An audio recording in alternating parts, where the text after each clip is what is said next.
Hello, tea family. How are you today?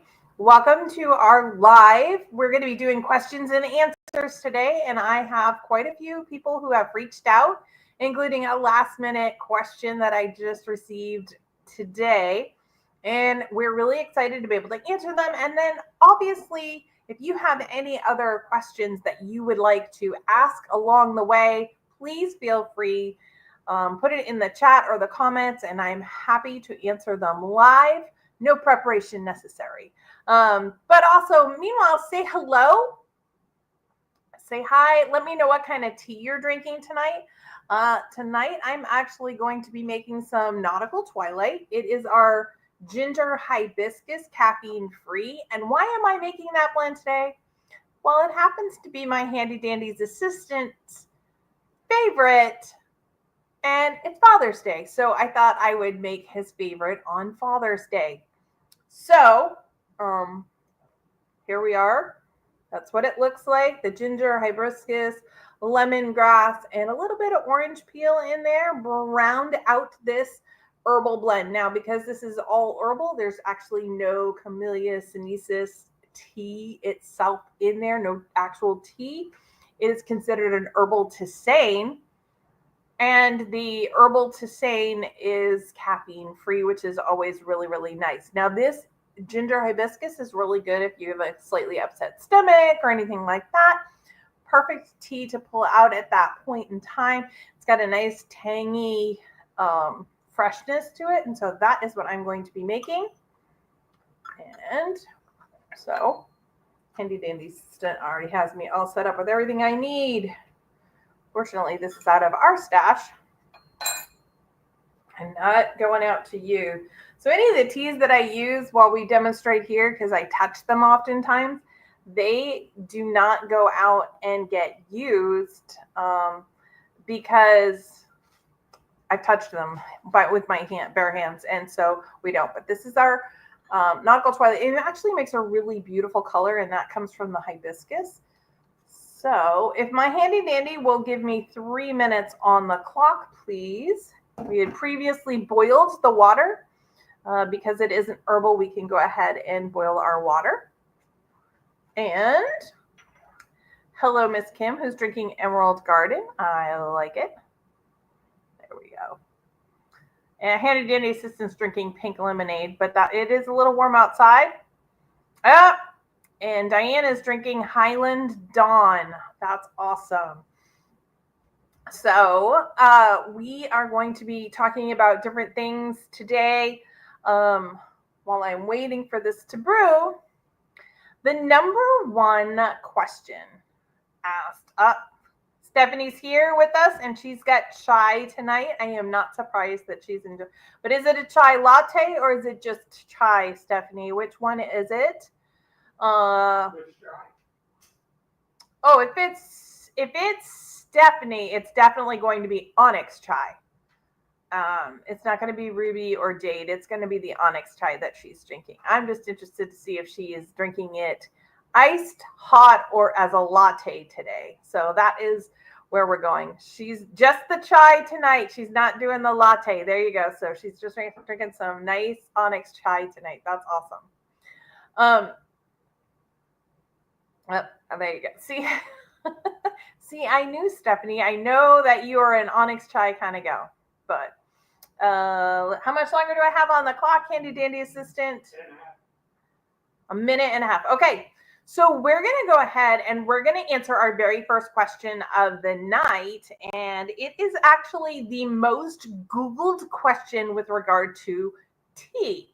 What is loose leaf tea and why is it better than tea bags? So this, believe it or not, is the number one question asked about tea.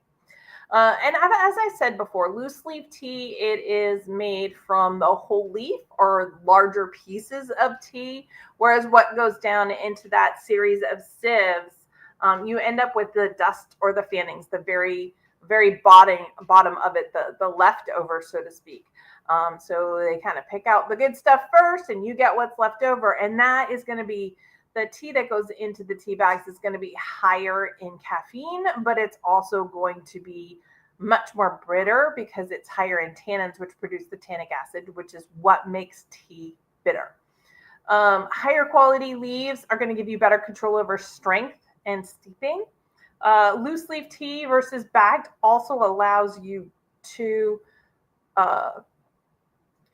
change the amount of tea that you use. We'll talk more on that later. For instance, though, I may have a tea cup that I use a certain amount for, but if I want a bigger cup of tea, I don't have to. It's easier to control the correct amount of tea to water.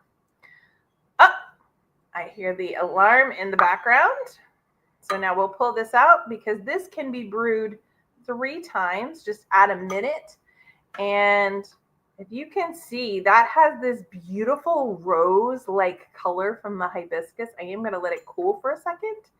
But it is definitely a beautiful color to enjoy. All right. So back to the question about loose leaf tea versus tea bags. Think of it like this. Here's a great analogy that I found. A fresh garden salad versus bagged iceberg lettuce from maybe a gas station or a convenience store. Obviously that fresh picked, fresh garden salad with all the robust ingredients is always going to beat that pre-shredded lettuce that you get in that bagged salad mix. And so that's what I want you to think about it. It's like you get the best of the best, or you've got to kind of gut. It's not horrible, but it's not the best tea possible. And that is why we always recommend loose leaf tea over bagged tea. All right. So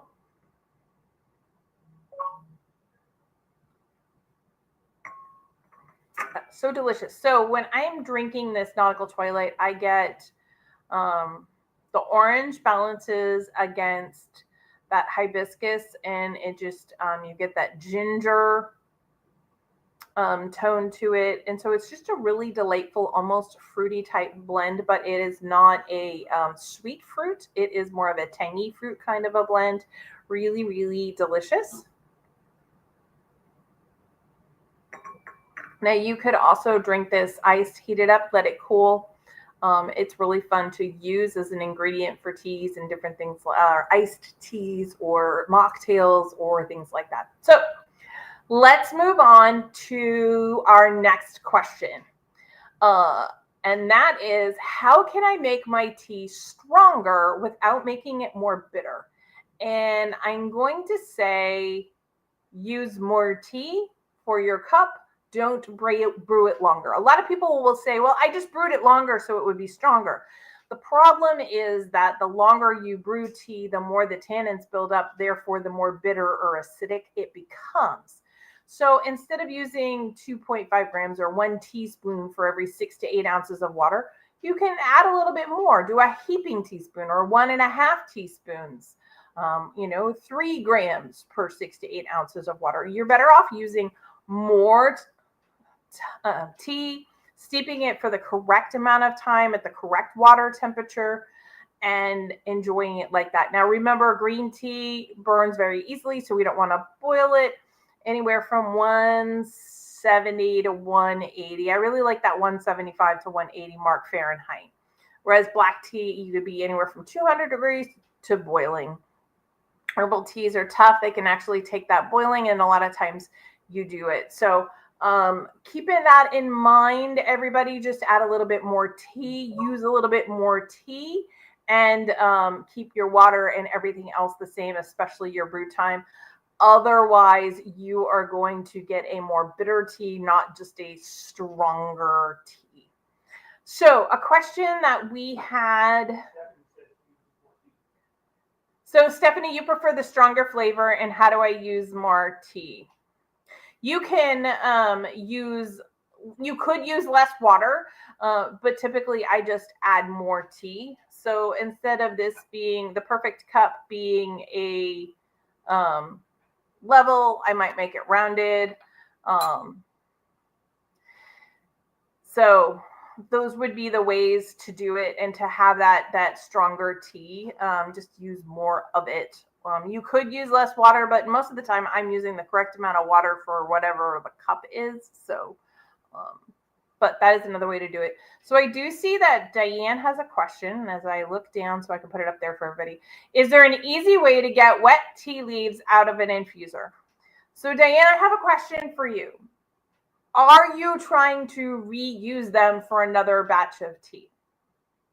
That is an important thing, because if not, take your infuser, tap it a couple of times on the side. We have a compost bucket, and so we would just kind of tap it in there. But if you're trying to reuse them, then the easiest way would be to pick up like a mat, sort of like what we have here, or a small plate or something like that, and literally just kind of tap them in. Now you could also go in there with like a spoon or maybe even a chopstick or something on that idea, depending on the size, and just kind of scrape it all out. Those are the easiest ways to get them out. When we're doing an infuser like this, typically I'm flipping it upside down and I'm just kind of banging it and letting the force of gravity work to my advantage, and then rinse out any more. But that's if I'm not going to brew the tea again. If I'm going to brew the tea, most of the time I just let it stand in the infuser. But I hope I answered your question on that one, because I wanted to make sure that I was answering the correct question. All right, so that kind of answers our next question though. Can I reuse loose leaf tea? Absolutely. You can brew it multiple times, but even after that, there are other things you can do. So if you're tapping out the tea, instead of putting it in compost so that it really nourishes your plants or your vegetables, you could be tapping it out onto a plate or something else and being used in so many other things, in dyeing paper to make it look antique, in staining things to get that light brown, or in this case, rose pink sort of coloration on some fabric, paper, etc. Beauty supplies, lotions, creams, in the water in your in a bath where you're taking a tea bath, so to speak. The only thing about that is I would probably put it in some kind of cheesecloth or tea bag at that point, just to make it easy so your tub doesn't get filled with lots of loose leaf teas. But there's lots of things to do with tea, and we've talked about that. So there's always wonderful things to do with your tea after you've brewed it multiple times. So, all right. Again, any other questions, put them in the comments or the chat. I'm happy to answer them.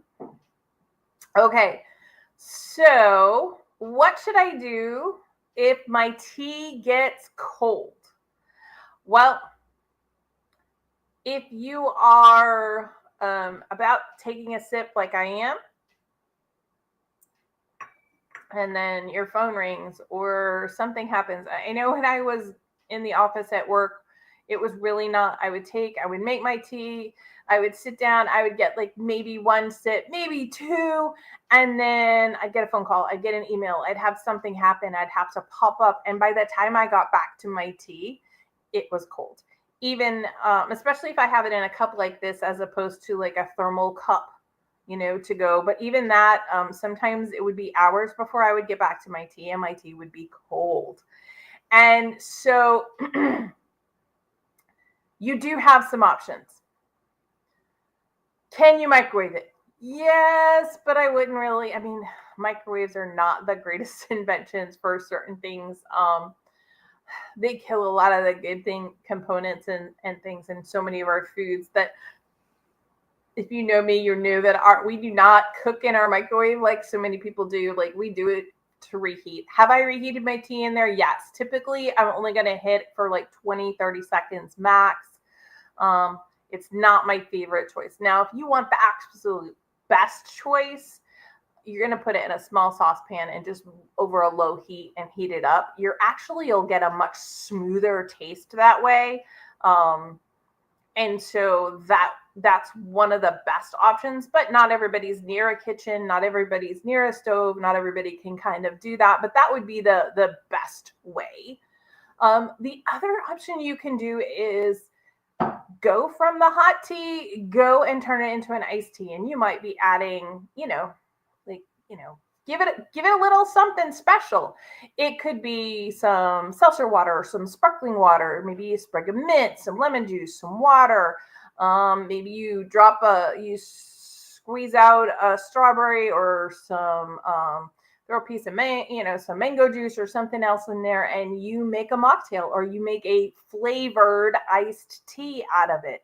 And so there are lots of options, including one, just drink it iced. Now, obviously, I could drink this iced very, very easily. It becomes a little more complicated when you do things if you add milk to your tea. So that is something to consider. Okay.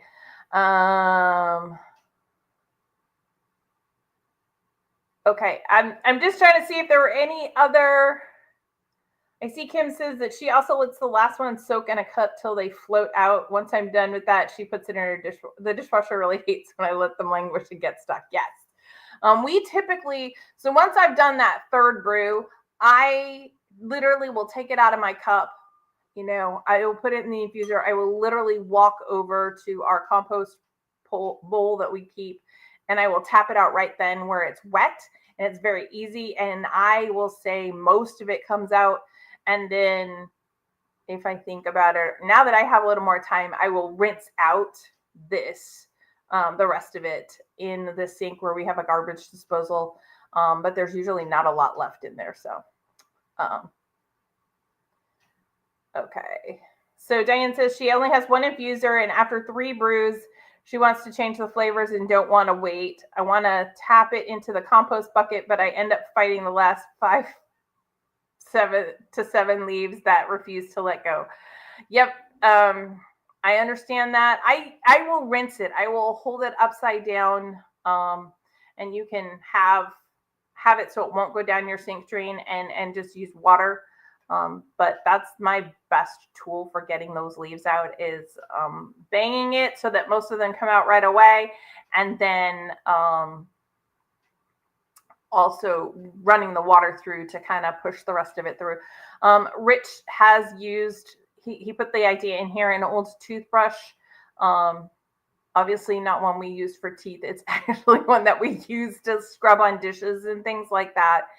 Just take that old toothbrush and kind of loosen it up as you're running it under the water, and that will sometimes help as well. But those are all, you're doing it right. See, what I see is the problem is you only have one infuser. And this is where I think you're going wrong. I think what you need to do is tell people for your birthday and or Christmas that you need a second infuser. That's my real answer to your dilemma there, Diane. I apologize. I think that's what you need to do, is get a second infuser. But all right. I did get a question and I wanted to talk about it. Christmas or birthday? It's right, Kim. Christmas or birthday? She needs to get another infuser. Okay. I had someone reach out. They're going to be traveling and they're going to be staying in some hotels over the summer. And y'all have heard me talk about traveling with tea and things to do. So they said they'll have access to a microwave, but no stovetop, obviously. So how can they do tea? How should they do tea? And I'm going to give you some ideas. Number 1, if you are not someone who can really tell the flavor of city water versus bottled or spring water, then you're all set. Just whatever hotel you're at will typically have some hot water available. I am one that is very sensitive to that flavor, so that's not an option for me. So my next option would be to have some sort of travel kettle. And I'm going to show you a couple. Some of them are more expensive, some of them are less expensive, but it's a worthwhile investment. And I'm going to go over here because I have some pictures of what I want to talk about. First, I want to say that you have something like this. Now, this is a folding, as you can see, it kind of folds up tea kettle. You could put water in it. When I looked online locally, they're anywhere from $14 to $36, depending. This is only going to boil water. This can boil water, and then many times these will shut off. and that's it. So if you're drinking caffeine free, or if you are drinking a black tea, you are golden. If you are drinking an oolong tea, you could use something like this, boil the water, but then add some more cold bottled water to it to cool it down. Same thing with green tea. I would just add more cool water to get it down below that level. But this is one kind of option for a travel. And one of the things I like about that is it does fold, so it is very flat. And it is pretty easy to move to place to place. The other thing is that it is made from silicone. So one of the things that you don't have a lot of metal or anything that's going to break, so to speak. Another option, and one that is very, very popular, I actually have something very similar that I had used a couple of times, is something like this. And so what it is if you look right where I see, it says on the right, it says portable kettle. That is what it looks like. It almost looks like it's an insulated cup, but it does heat water, and you can set it to different temperatures. So you can do your boiling, you can do 195 for like an oolong, you can do 175 for a green tea, you could do 140 if you're hitting milk. What I would say though is I am very much a person that would only want to use this for one thing. If you were going to use it for milk, then I would only use that one for milk. If you were going to use it for water, I would only put water in it and then brew it separately. But you could get something like this. Those are, those are like $20 to $30 depending on around here where you sit. And then there's the one that I have taken to events when we've had electricity. It almost dropped. And that is this. It is just a very inexpensive tea kettle. It's only going to boil water or not boil water. Now this one I have in a box, so it's a little bit bigger, but they're anywhere from $10 to $30. This would be another option. I don't know if you're flying, then you're better off going with like that folding tea kettle kind of a thing. If you're not flying, if you're traveling by vehicle or something else, you could go with something more like this or the other. Now, a couple of things that I will say okay, so yes, sorry, I just switched back over to the comments. Kim, yes, you could cut it off before it boils, and you just stop it early. You just have to be a little more attentive, whereas sometimes when I've traveled, I did a bunch of the reels that I created when I was going through unboxing our Advent tin. I had to be in Wichita for a conference, and we were there for like 4 days. And so I was doing one reel a day. I was doing one unboxing a day. And so I had to bring it with me, and I brought my own. And that's where I knew if I was doing a green tea, because I didn't remember which one was coming up. It was a surprise to me too, which I didn't take my list that had the order of the Advent teas. And so I was literally opening it up, and I was as surprised as everybody else as I was kind of unboxing it. And so if I had a green tea, I just would be a little more attentive, and I would open up. The other way to do it is pour a little less water into steep, and then add a little bit of cool water to cool it down. Those are your kind of two options. But other hints, definitely bottled or fresh spring water. So last year I traveled quite a bit for my job. I was in Wichita several times. I was in California once, and other places. And I just literally will pick up water. Now, if I'm in a hotel and I'm out doing things, it's not a big deal to pick up some bottled water. Or when I was in California, I was completely by myself. And so I literally door dashed in some supplies from the local store. And one of them was, I got a gallon of water, and then I kept it in the fridge in my hotel room. And that was my drinking water as well as my water for tea. So, and I had a very small tea kettle that I used, that very similar to that long skinny one that I talked to you about that can do the different temperatures. And I had something like that with me that I tried for the trip, and it worked really, really well. The other suggestion is like figure out what your kettle is going to look like or what you're going to do. The other thing is like, am I going to take a chance? You're not going to have like a stove top. The other thing is if you know you're going to be going someplace, if you know you're going to be going out to eat for breakfast, for instance, they will bring you hot water to your table. And so you may not have to have that tea water then, but that's another thing that you can think about. The other thing that I typically do when I travel is I pre-bag my tea. And I figure, okay, I normally have, one tea bag will make 3 cups. And so if I wanted, I typically will pack 2 tea bags per day. Not because I'll drink 6 cups of tea a day, but more so that like I know I'll probably only have the 1 tea bag worth of 3 cups during that day. And so I will take another one just to make sure I have enough. And I will take a couple of different flavors. Obviously Serene Sunrise is going to be one of them, but like I might be in the mood for a green tea, or I might be in the mood for, a caffeine-free blend or something like that. So I'll bring a couple with me, but I do pre-bag them, and then I put them in a Tupperware container.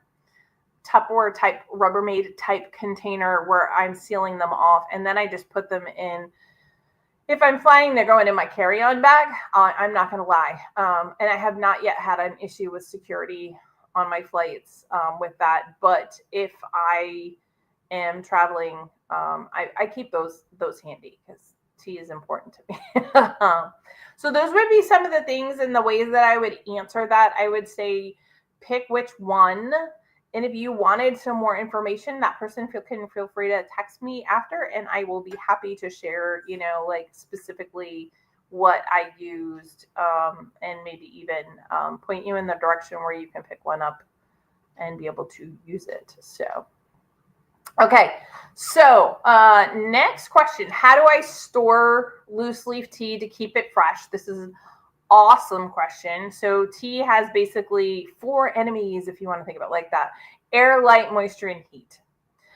So we want it to be airtight tin or a glass jar. But if you're going to do glass jars, you definitely want to keep it in a cabinet where it's cool and it's going to be a dark place. Definitely not next to a stove or above your dishwasher. You don't want to refrigerate your tea or put it in the freezer. Unless it's completely vacuum sealed, and even then it's not my recommendation. But keep in mind that those really tight sealing tins are going to be your best bet, especially if they're a black tin or a tin that's not letting any light in. That's always your best. We do these packets, and you'll notice there's no windows. I've talked about this. The reason why there's no windows is because that lets light in, and then these are resealable. We have an extra seal, and then when you break that, these are resealable to keep the oxygen out, and that helps the tea stay fresh longer. So those are the different things that I would recommend. Again, always caution. I know I talked about this earlier last week, but if your tea starts to smell like your spice cabinet, it might be absorbing too much of what's going on. Thinking of it like, how about a fresh baked cookie? Well, think of our tea like a fresh baked cookie. You want to kind of keep it cool. You want to keep it dry, tucked away so that nobody else finds it. No other sweet tooth in the house finds it, those sort of things. And so that's kind of a fun way to think of your tea, and it kind of goes there. Anybody else have any other questions for me this evening? Okay. Well, I will tell you that next week we are talking about barbecue and tea. I've got lots of fun things, everything from barbecue rubs to desserts to mocktails and all sorts of things. We're barbecue themed next week. And so I'm really excited about it. Obviously, I've already started to work on recipes and everything because we test everything out before we put it live. But I really want to say I'm excited about next week, especially I'm kind of excited about barbecue season starting. Not Texas barbecue. Okay, so those of you from Texas, I understand it's not, think of it more like a cookout, like what we would call in New England a cookout, not really a barbecue. I'm not adding fajitas to the menu. We're not doing a beef brisket at the end. Texas barbecue has a very, or a cookout even has a very varied, it has to have lots of different elements. We're not doing all that. But basically barbecuing and some are grilling and different things with tea. We're going to talk everything from food pairings to, like I said, recipes for dry rubs and things like that. So, anybody else think of any questions while I was rattling on about next week?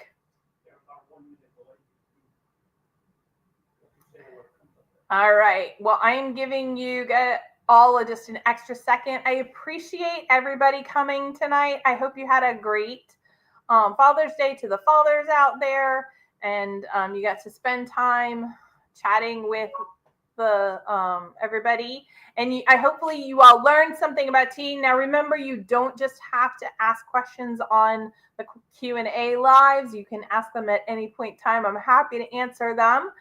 I don't see any questions coming up, so I will say thanks for joining me, and I will see everybody next Sunday. Have a great week.